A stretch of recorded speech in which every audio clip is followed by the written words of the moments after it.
Odema Igbo Chineke kalamacho ezima puliche Igbo de Savage na kaneba hin ugbu a na enweta onwegu. On a very quick one na chiba no ọzọ nke taa.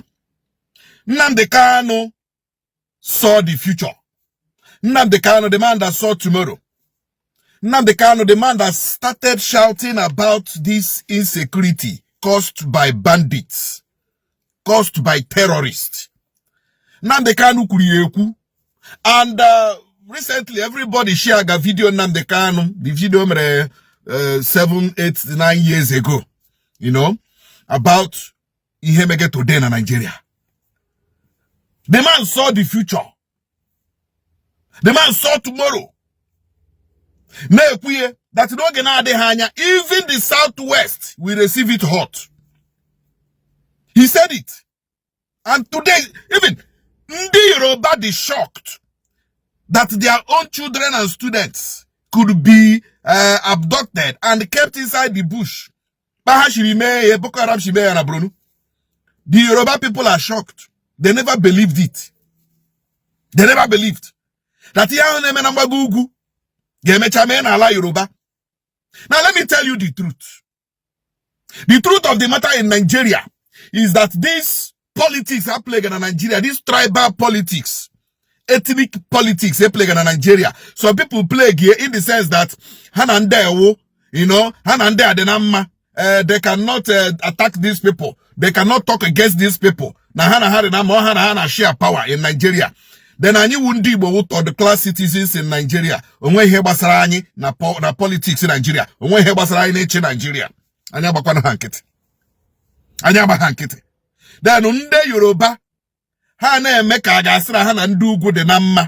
When we know that in the actual sense, foul. So all those things were happening in the north. They were silent. They were keeping silent. When terrorists were ravaging the north, when they used Boko Haram to blackmail the government of Goodluck Jonathan, they did nothing.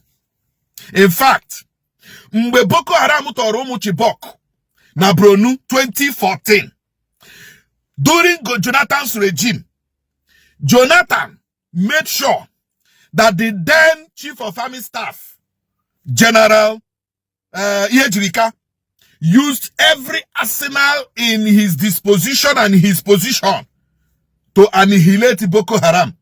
But guess what? The northern leaders were crying foul. Yoruba leaders in APC were crying foul. They were saying, do not use the force of Boko Haram. The northerners were saying, they are their brothers, their prodigal sons, Ndega Heroes, they will come back later. Do not use the force. Abala Hanike, Emelahi Vedi, Ebulaho, they will return. Haga Heroes, they went astray. They are, you know, they will come back. They were using every blackmail against Jonathan.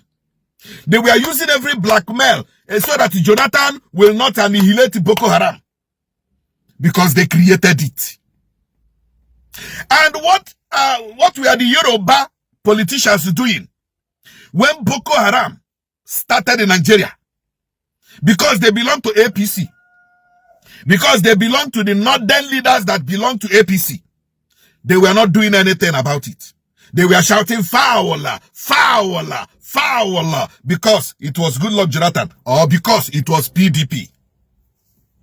Today, that small child they have nurtured with milk has grown into an oversized adult that needed something more than milk.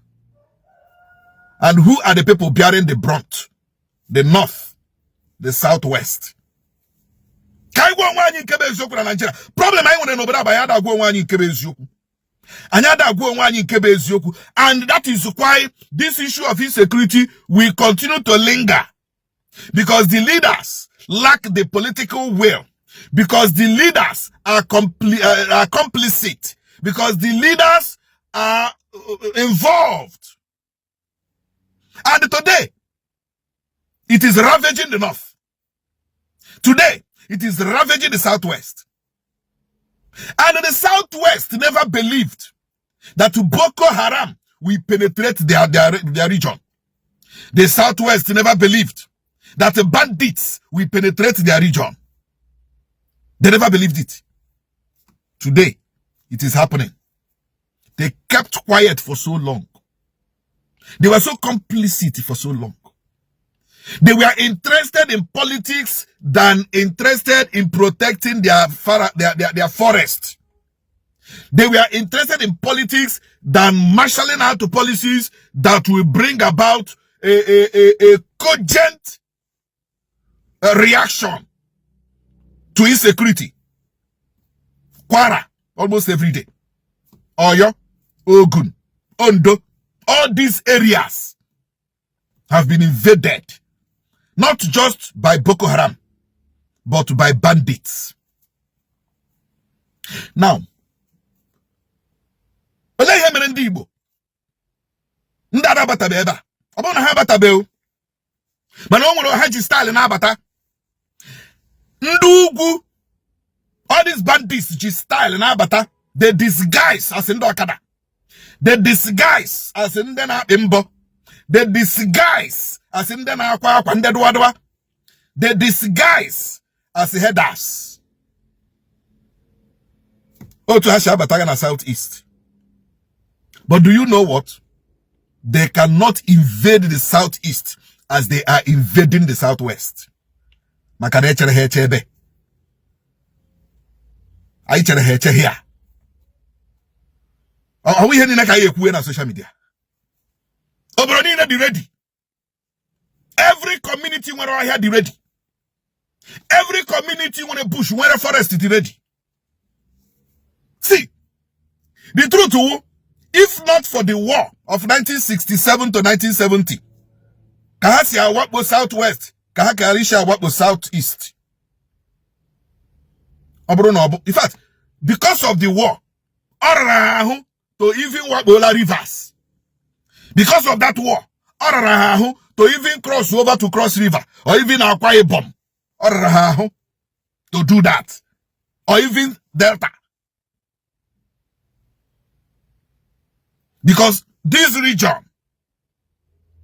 are waiting for them. They can only operate in the north and operate in their twin brother, the southwest. They can't come down here.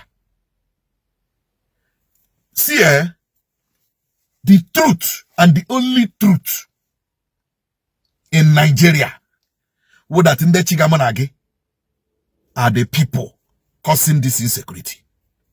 When they tell you that they cannot get a bandit that has been making videos, a bandit that has been sharing money on social media, a bandit that can go live, brandishing guns, brandishing AK-49, brandishing bombs, brandishing ammunitions. When they tell you they cannot get such a bandit, such a terrorist, my brother, know that they are involved. I am telling you. Harris and Wami issue have a technology that can track these kidnappers. Individual have a technology that can track these people point blank. Government doesn't have it. Police doesn't have it.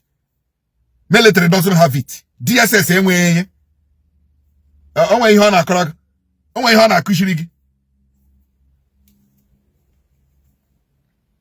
If Harrison can track kidnappers with the technology, as he got in on a DSS had the way of that technology, can they bring themselves to down and call Harrison and say, Mune, please, Olebi Shirizutai Heke, Mbakushiera Ani, so that Koro get it on fair.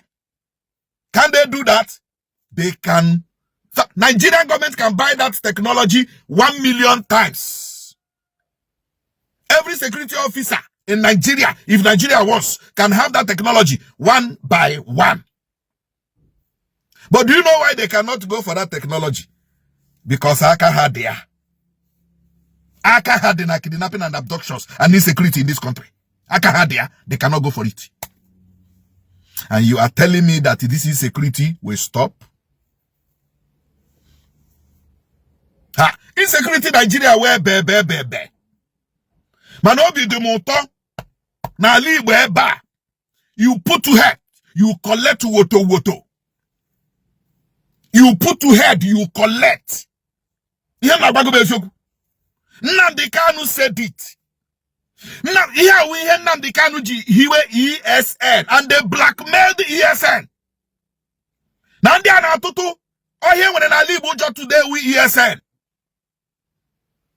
Nnamdi Kanu saw the future and they established ESN. Now, Sunday Boho is now forming his own security network to penetrate the forest of Yoruba land. Here we hear Nnamdi Kanu many years ago by forming ESN. But what did the government do? Blackmail. Propaganda. So what am I saying? Apart from every Igbo man, protect your home front. Every Igbo man, protect your home front. I have said it, and I will continue to say it, that we are not running away from our fatherland. And nobody can make us IDPs in our fatherland. Nobody. Protect your home front. Every community should have a different youth vigilante. Or how we now we more here. Eke. No numara. Nampu. Ndekete Monday, ndekete Tuesday, ndekete Wednesday. And now we more here when every community, wawani more here when in a community, you know, that is the only place they can operate. Forest, bushes. That is the only place they can operate. A stitch in time saves 9. Oruka mandi banyo di ready. We are ready. Ada nguru dike n'aka. Mberede nyiri dike mana mberede ka eji ama dike mana mbasa amuru dike na mba ka amuru ibie. Nnamdi Kanu kwuru ihe na mbụ. O mewegota. Onye nwere ntị ya nọrọ. Chekwa your home front. Chekwa ezinụlọ gị. Ọ bụrụ na ị nweghị mma, jee zụọ alaghala mma, mụọ ya dowe. Zụọ alaghala mma, nwere nke ntakịrị ndị ka small ihe a, ya ezukwa maga ya n'akpa. Ije wa ọgịga. Ebe ọkada hụta na abụ ọkada ha na Owere nga ha achọ izuzu buru gị gaa ebe ọzọ. Ga-echokuo ya. That is security and that is self-defense. Amami na-aghọta ebe m na-eje. Anya saa. Otu ha bara Yoruba now. Ha ga-abatakwa Bini. Shi Bini batawa Asaba. Shiza batawa Anambra. Ọ na-abatazi Imo. Na-eshizi ya na-aba Abịa. Mana anyị dị ready. Anyị dị njikere. Onye tinye isi. O buru. Ndewono.